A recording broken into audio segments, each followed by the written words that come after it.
In today's video, I'm going to teach you how to reset charts to default in Tradingview. If your chart has gotten cluttered with custom settings, colors, or indicator parameters that aren't working anymore, resetting to default is the fastest way to get back to a clean, reliable baseline.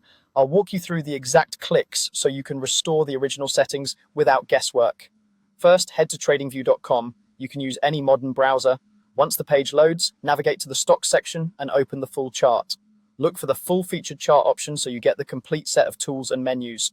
This view is where you'll access the controls needed to reset things to their defaults. On the chart, locate the three dots menu for the item you want to reset. You'll typically find these three dots on the chart legend next to a symbol or beside the title of an indicator in its panel. Clicking this menu reveals actions specific to that chart item. Choose Settings. This opens the settings window for the selected indicator, study, or tool, which is where its parameters and appearance are managed. Inside the settings window, go to the Inputs tab.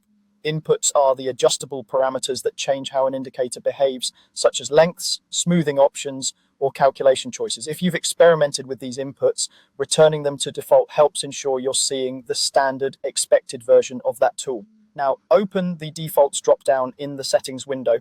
This menu holds options related to restoring or saving the default configuration.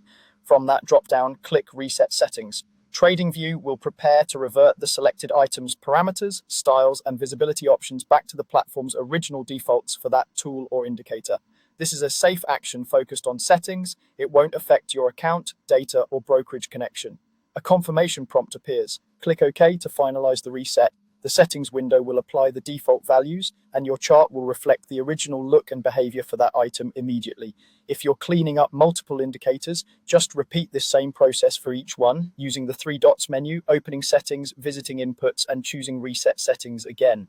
That's all there is to it. By returning your tools to their defaults, you remove unintended tweaks and make your analysis more consistent and easier to compare with others. If you ever customize again and want to keep those changes for later, you'll find options in the same area to manage defaults. But for now, enjoy your restored clean chart. Thanks for watching and happy charting.